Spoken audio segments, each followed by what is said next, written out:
Hi, colleagues, and welcome to the next episode of DINCast, where I'm delighted to be joined today by Dominic Campbell, who's the Chief Exec and founder of FutureGov. In this session, we're going to be exploring everything about human-centered design and what that can mean for rebuilding your organizations back post-COVID. I have dressed up smart today because I saw the word gov in there and I thought I'll dress like a civil servant from the 1980s. More just to wind Dom up, I suspect. But anyhow, Dominic, thank you very much for agreeing to take part in this episode. So tell me a little bit about yourself and FutureGov. Hey, thanks for having me. Hi. So my background's, well, you can probably see over my shoulder anyway, is actually a geography nerd. So my passion was always about places, cities, and urbanism, and then found myself in local government at the beginning of my career. Lucky enough to go through the ranks relatively quickly and end up leading transformation in Barnet in North London. And then, having been there for 5 years, got into a reasonably senior position, found that it was probably best use of my mindset really to try and find a different place in the government system, I guess, and think about how could I create something that would allow me to influence a wider selection of government bodies, I guess. So left local government, having moved from sort of policy wonkland into tech-led transformation. And during that journey, I'd seen the sort of good and bad of large-scale IT implementations, the benefits they can bring for sure, but also the sort of change methodologies were often quite quite dehumanizing of the people that you were doing it to. The sort of interfaces of that technology essentially made you feel stupid a lot of the time, certainly 15, 20 years ago. And for me, I felt there had to be a different way of sort of bringing a much more intuitive and human-centered approach to government change. And that's really where the roots of FutureGov was 12 years ago now. You're clearly passionate about, having set up your own business at a relatively sort of young age there, Dom, as well. You were passionate about solving problems and, obviously working in public services. What did you feel were the main problems that you wanted to help them solve?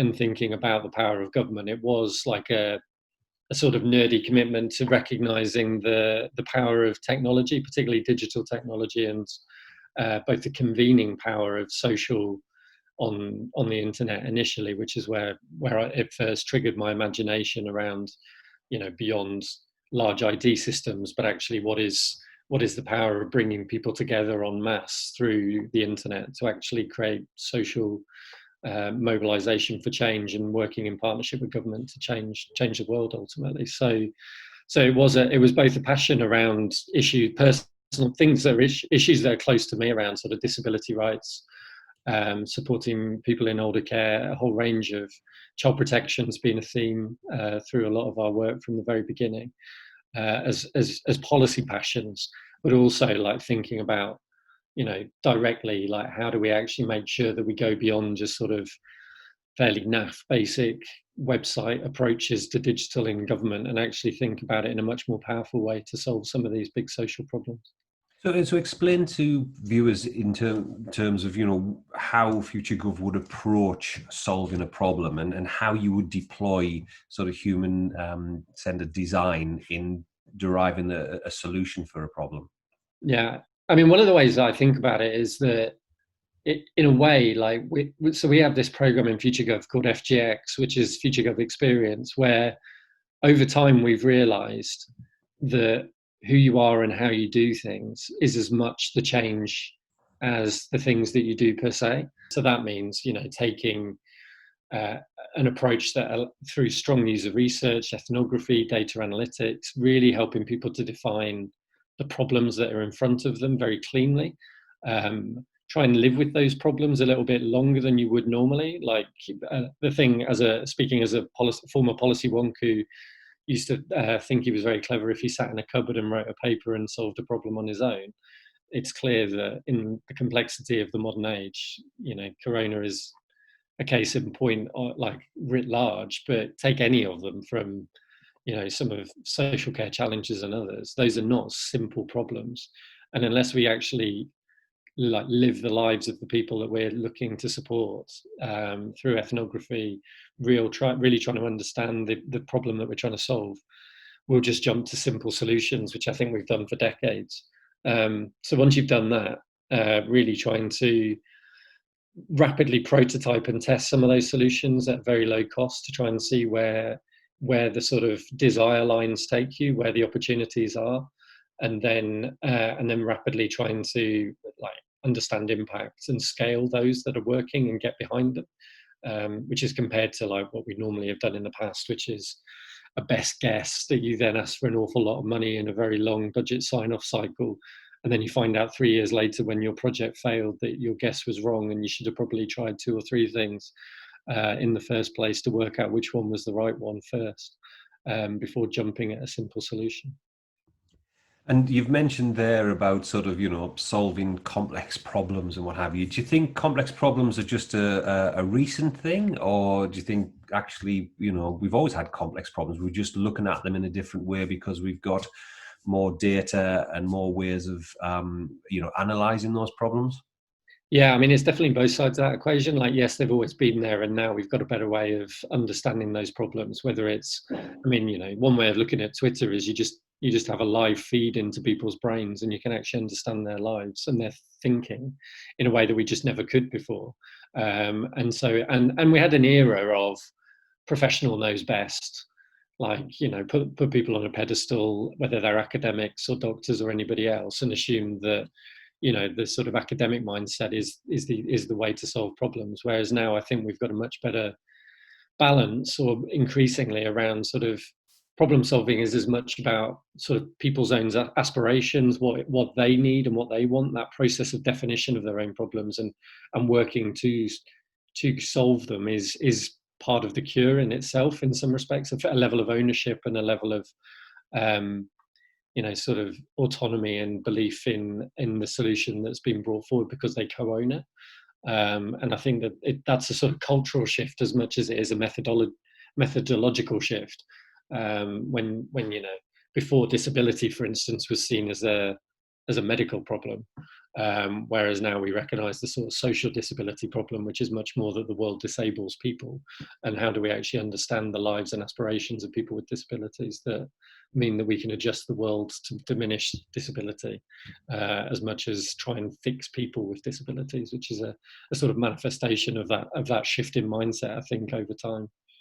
And so from your experience then, what do you think leaders sort of need to rethink or look at if they want to succeed and change in this increasingly disrupted and complex world that we live in?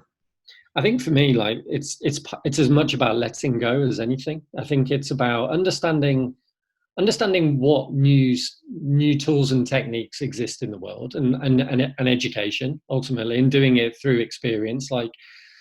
Maybe taking a very short period of time, a very small budget, just to test something, just to bring it home to you, because we can all read books, but when it goes into that bit of your brain, it's not the same as when it goes into your heart, and you need to feel it as much as understand it, and not to look to control in the same way that we have over time, to not believe the sort of fairy tale Gantt charts that we've produced for years, or the very tick box business cases that we've written, where you truly believe that £500,000 spent tomorrow will derive £1 million worth of savings and benefits on the 23rd of May 2022, and recognizing that the world just doesn't work like that. It never did, and it never will.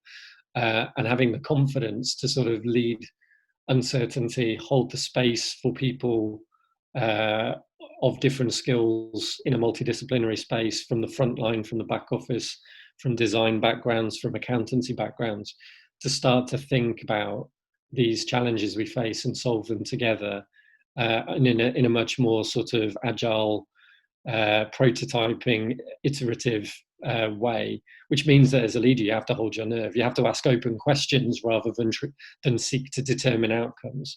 And that's quite a cultural shift, because we've all been incentivized to be clever. And if you're at the top, then you're meant to be the cleverest and have all the answers. But instead, just holding that realm for others who are closest to the problems to help you solve those challenges it's probably the best place for a leader to find themselves these days. So, do you think this has got something to do with the way that we've developed our thinking, and the governance arrangements that we've got in place, and the regulation and the scrutiny that there is on sort of public services these days? That actually, we manage the risk in a way that is counterintuitive to improving services. Exactly. I think, I mean, it manifests itself in the sort of procurement culture when you think about, I just need one brand so that if it succeeds, great. If it doesn't, at least I've got one throat to choke, which you still hear people talk about in a sort of risk management blame culture kind of way, and simplicity. There's a way of mitigating political risk that way, or perception of that. I think that the way that, it's everything as simple as just the new public management model of business case templates, and the spreadsheets themselves are a sort of physical manifestation of a risk management and a governance mindset from the 20th century that we just haven't really taken the opportunity to modernize into a world that accepts we can't make massive guesses and massive bets, and that we have to start small, think big, test and learn and grow our approaches, rather than the other way around, which we've tended to come from, which is it takes a year to get a politician to sign off a business case. I'm better off asking for an awful lot of money now because I get one chance for asking for this money.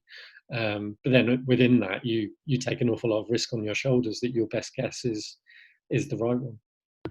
So, from your perspective, then, do you see the crisis that COVID has brought upon us as being more of a threat, or actually do you think actually there's some opportunities here that we can actually build better businesses post COVID? Yeah, I mean, it's definitely you don't really want to talk about opportunity given the huge human suffering that's happened over the last few months around the world and in the UK in particular.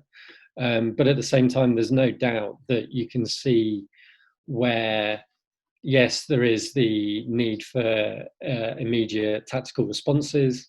I think government's done well. It's never perfect. Even as a massive fan and supporter of government, I would never say that. I think you can see the response of people like the mutual aid groups has shown that communities are capable of working in hours and days, and government is better at weeks and months. But also, government is much better at safeguarding. It's much better at scaling. And so for me, like, that is one of the opportunities that we've seen come out of this, is that sort of rebalancing of who should do what between communities and government, who's best positioned to deliver which aspect of sort of public value and public service delivery. And then in our organisations, there's no doubt that at last people recognise that doing your emails at home on a Friday afternoon does not a digital organisation make. The risk I see inherent now is that now that everybody has Teams, they think they're a digital organisation, but that's just a chat room over the top of SharePoint. So it's better, but I wouldn't say it makes you digital either. So the risk is that people stop there and say, right, we're 21st century now. But actually, I think as we go through this a bit longer, what we're starting to see is that people recognise the thing that we've been talking about more than anything for the last 10 years, which is digital culture rather than digital technology. How do you reconfigure yourselves to communicate differently, to do workshops online, to deliver through different means, which takes more than just getting a chat room to enable your organisation to work from home. So I think we're starting to see people understand they need fundamentally different organising models to make their organisations work in a digital world. So picking up on that point, Dom, around sort of digital culture, explain for sort of viewers what you mean, or what a good digital culture actually looks like. Really understanding, like, what is the fundamentals of your organisation and how might that cost significantly less, superpowered by technology, automation, other things.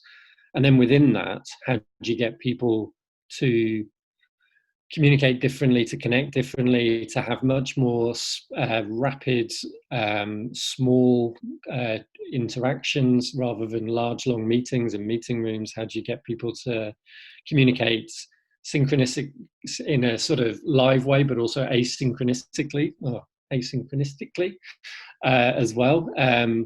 So that not everything turns into a Teams video call, which I'm sure will feel familiar to people who are watching along, which is where the world has flipped to. So it's actually about really thinking in a very design-oriented way. Ultimately, what are we trying to do, and what is the best, most human, most efficient and effective way of doing it, and going back to first principles and thinking from a very outcomes basis. Whereas I think we've all realized that we've taken things for granted around the way things should be. Well, now, like, there's no such thing as the way things should be anymore.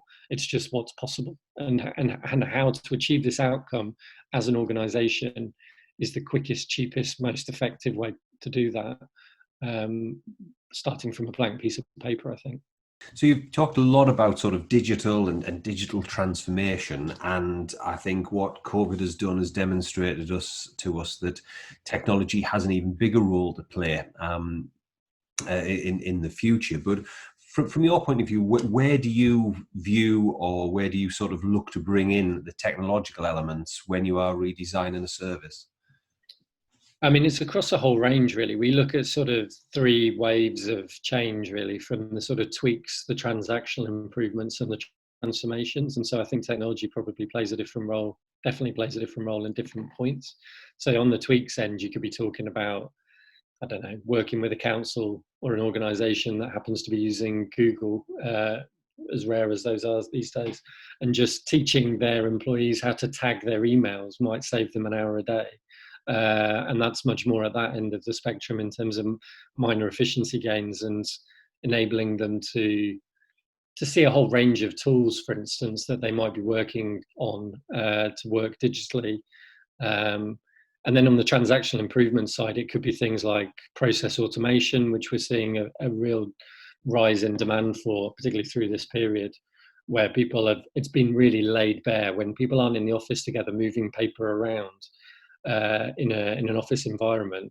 People have recognized how, in many ways, how worthless those processes are, and why on earth are people doing that stuff when I've been working 3 months at home without even a printer in the house. So that has to be possible, and there's ways to bring improvement around that. Or it could be just that when I'm talking to one bit of government around how do you just do what the insurance industry does, which is automate insurance claim payments without any human interaction, on the assumption that most people aren't lying.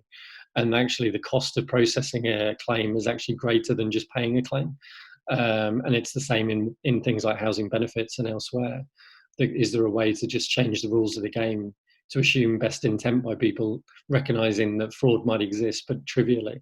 And then there's the more transformational end, which is more like the Hilton Airbnb end of the spectrum. Like, what does a founded in digitally by default organization or service look like that starts from first principles and really tries to use as little technology from the start as possible, rather than get swamped in the massive legacy that we all have to swim in our institutions right now? So we've talked a bit about culture, and I just wondered, how much of a barrier or an accelerator does organisational culture make for a successful intervention? If you're going into an organisation, can you spot quite quickly what an organisational culture is? Yeah, absolutely. And we've got sort of almost organizational personas in the back of our minds when we go into places, in terms of like, is this centralized, decentralized? Who are the influencers? Is it strong chief exec, weak chief exec? Who's holding the keys? Often the CFO. Where is it that you need to be pushing on in order to make that change happen? And often the answer is complex. It's not.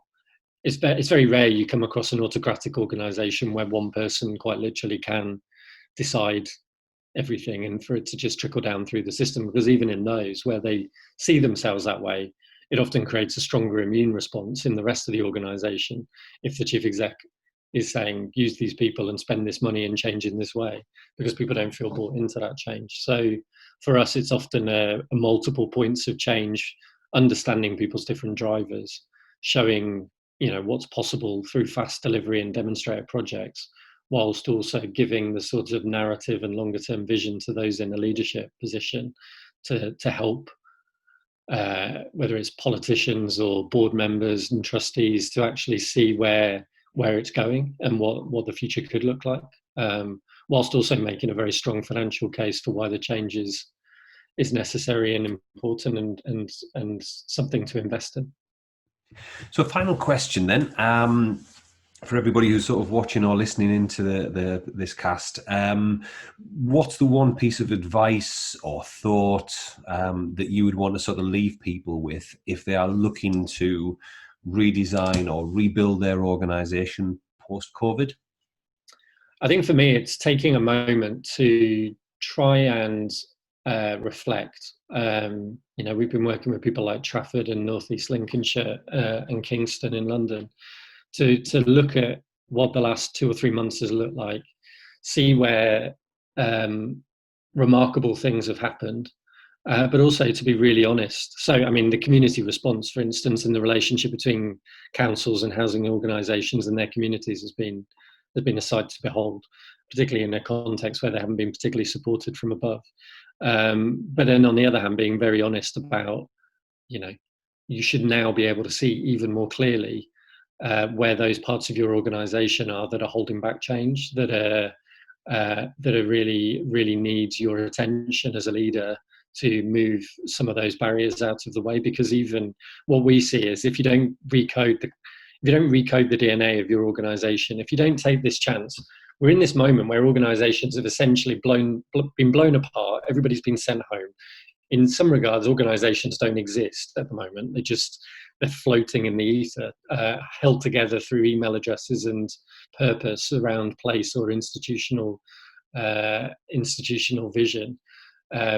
What is it when that sort of entropic force happens and the organisation comes back together again that you want to exist from this period? And what are those things that you want to leave in the past? And in order to do that, you have to have a moment of reflection and real honesty to look at what the good has been of the last 3 months, what has been the drag that you now realise you thought was necessary but isn't actually necessary as a part of your organisation, culturally, financially, process-wise. But then also introduce, an element of imagination, an external challenge around, like, you just can't know what you don't know, and look around and talk to others and see what else you could be doing as you start to bring your organisation back together and think about what the future looks like. Well, on that note, Dom, thank you so much for your time today. Really enjoyed hearing all your views on that, and I'm sure we'll get lots of comments back from viewers when we publish this. So thank you very much, sir. No problem. Thanks for having me.